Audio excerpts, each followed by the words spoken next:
هذا بلاغ للناس. الحمد لله رب العالمين والعاقبة للمتقين والصلاة والسلام على رسوله الكريم أما بعد يا أيها الذين آمنوا اتقوا الله حق تقاته ولا تموتن إلا وأنتم مسلمون يا أيها الناس اتقوا ربكم الذي خلقكم من نفس واحدة وخلق منها زوجها وبث منهما رجالا كثيرا ونساء واتقوا الله الذي تساءلون به والأرحام إن الله كان عليكم رقيبا يا أيها الذين آمنوا اتقوا الله وقولوا قولا سديدا يصلح لكم أعمالكم ويغفر لكم ذنوبكم ومن يطع الله ورسوله فقد فاز فوزا عظيما أما بعد فإن خير الحديث كتاب الله وخير الهدي هدي محمد صلى الله عليه وسلم وشر الأمور محدثاتها وكل محدثة بدعة وكل بدعة ضلالة وكل ضلالة في النار. وقال تعالى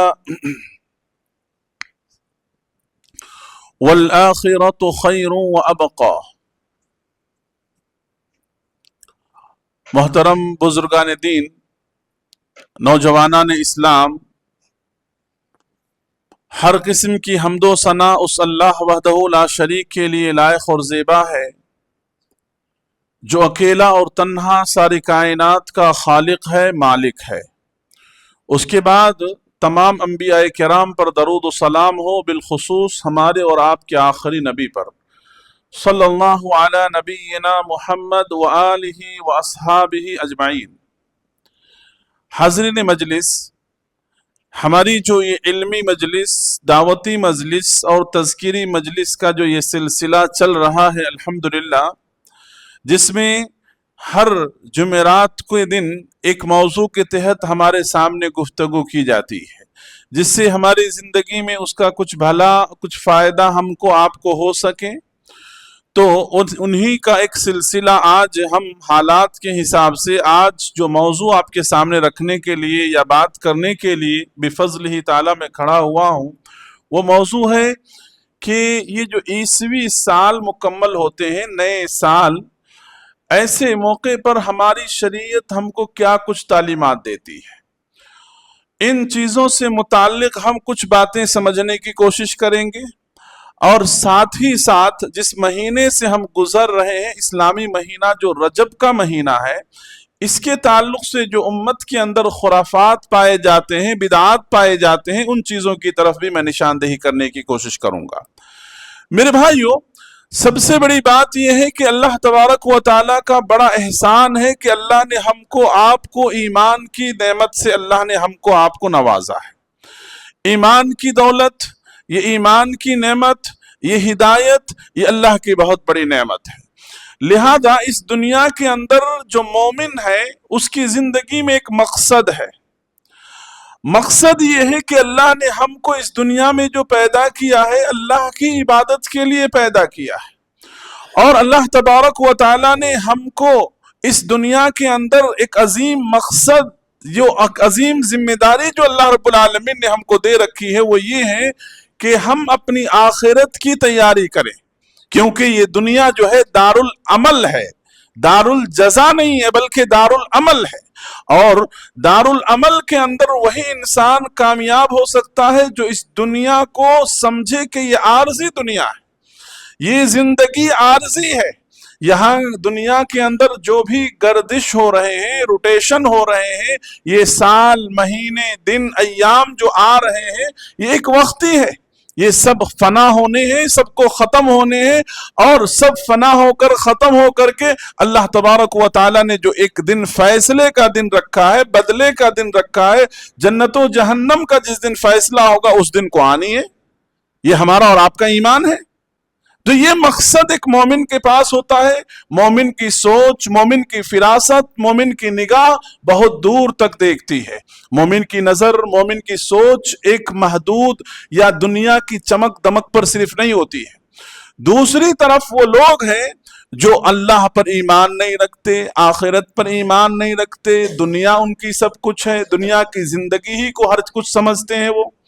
تو ایسے لوگوں کی زندگی اور ان کی سوچ بالکل دنیا کے حد تک محدود ہوتی ہے. بھئی جو بھی عیش کرنا ہے، مستی کرنا ہے، دنیا کی زندگی سے لذت لینا ہے، سب کچھ اس دنیا میں ہو جانا ہے، یہ ان کی سوچ ہوتی ہے. تو میرے بھائیو، اللہ تبارک و تعالیٰ نے کہا کہ وَالْآخِرَةُ خَيْرٌ وَأَبْقَى بَلْ تُؤْثِرُونَ الْحَيَاةَ الدُّنْيَا وَالْآخِرَةُ خَيْرٌ وَأَبْقَى کہ مومنوں، مسلمانوں، اللہ اور یوم آخرت پر ایمان رکھنے والوں، دیکھو یہ آخرت کی زندگی تمہاری اصل زندگی ہے، اور دنیا کی زندگی تو یہ آنی جانی ہے، یہ تو ایک عارضی زندگی ہے. لہذا اس دنیا کی جو فتنے ہیں، اس دنیا کی جو آزمائشیں ہیں، اللہ نے اس دنیا کو آزمائش کے لیے ہی بنایا ہے. تو لہذا اس آزمائش اور ان فتنوں کے پیچھے پڑ کے اپنی آخرت کی جو اصل زندگی ہے، جہاں کی کامیابی اصل کامیابی ہے اور جہاں کی ناکامی اصل ناکامی ہے، اس زندگی کو تباہ و برباد مت کرو. اس زندگی کو اس دنیا پر ترجیح مت دو، بلکہ اس دنیا کو ترجیح دینا ہے، اس زندگی کو اصل ترجیح دینا ہے، اور اس دنیا کو تمہیں ضرورت کے تحت کیا کرنا ہے؟ برتنا ہے، استعمال کرنا ہے. ایک مومن کیا ہے؟ اس دنیا کو برتتا ہے، استعمال کرتا ہے، نہ کہ اس دنیا میں وہ استعمال ہوتا ہے. سمجھیے، یہ سوچ کی فرق ہے ایک مومنانہ سوچ کی. لہذا اللہ تبارک و تعالیٰ نے اس دنیا کی اس حقیقت کو اللہ تبارک و تعالیٰ نے قرآن مجید کی مختلف آیتوں میں، مختلف صورتوں میں اللہ رب العالمین نے مختلف انداز میں اللہ رب العالمین نے سمجھانے کی کوشش کیا. اللہ تعالیٰ نے کہا کہ یہ دنیا کی زندگی کیا ہے؟ لعب و لہ ہے، لہو و لعب ہے. اللہ تبارک و تعالیٰ نے کہا انما حیات دنیا، یہ دنیا کی زندگی جو ہے یہ کیا ہے؟ یہ کھیل تماشا ہے. اللہ رب العالمین نے کہیں پر کہا. تو لہذا اس دنیا کی زندگی کے پیچھے وہی لوگ مگن ہوتے ہیں جو اس دنیا کی حقیقت سے ناواقف ہوتے ہیں، ناواقفیت ہوتی ہے. اللہ کے رسول صلی اللہ علیہ وسلم نے اپنی کتنی ایسی حدیث کے اندر اللہ کے رسول صلی اللہ علیہ وسلم نے اس بات کی وضاحت کرتے ہوئے ہم کو، آپ کو متنبہ کیا، باخبر کیا کہ لوگوں اس دنیا کے متعلق تم ہمیشہ ہوشیار رہنا. تو ہم اور آپ جو ہے ان چیزوں کو، اس نقطۂ نظر کو سمجھنا ہے کہ دیکھیے ایک سال جو ہمارا گزرا ہے، ایک مومنانہ سوچ اور ایک غیر مومنانہ سوچ، دونوں کے درمیان ہم موازنہ کر کے بات سمجھنے کی ہم کوشش کریں گے. دیکھیے ایک مومنانہ سوچ، سب سے پہلے ایک مومنانہ سوچ یہ ہے کہ جیسی ایک سال مکمل ہوتا ہے، ایک سال ختم ہوتا ہے، سال کے 12 مہینے مکمل ہوتے ہیں، تو ایک مومن یہ سوچتا ہے کہ بھائی میری زندگی کے 1 سال کم ہو گئے. اور آپ دیکھیے ہم اور آپ جو ہے قیامت کے قریب یعنی قرب زمانہ سے ہم اور آپ گزر رہے ہیں. سال کتنی رفتار کے ساتھ گزر رہا ہے. ابھی دیکھیے یہ سال گزرا، سمجھ میں نہیں آ رہا کہ مہینہ گزرا یا سال گزرا. رمضان کا مہینہ اب تقریباً 40-45 دن کے بعد شروع ہونے والا ہے. تو اندازہ کرو کہ یہ سال کتنی رفتار کے ساتھ گزر رہے ہیں. اس کو کہتے ہیں قیامت کے قریب کا زمانہ. ایسے زمانے میں ہم اور آپ زندگی گزار رہے ہیں جس زمانے میں دنیا بھر کے فتنے بھرے ہوئے ہیں، دنیا بھر کے حادثات ہو رہے ہیں، دنیا بھر کے کثرت سے امواتیں ہو رہی ہیں، موتیں ہو رہی ہیں. ایسے حالات میں ہمارا اور آپ کا سوچ اور نظریہ کیسا ہونا چاہیے؟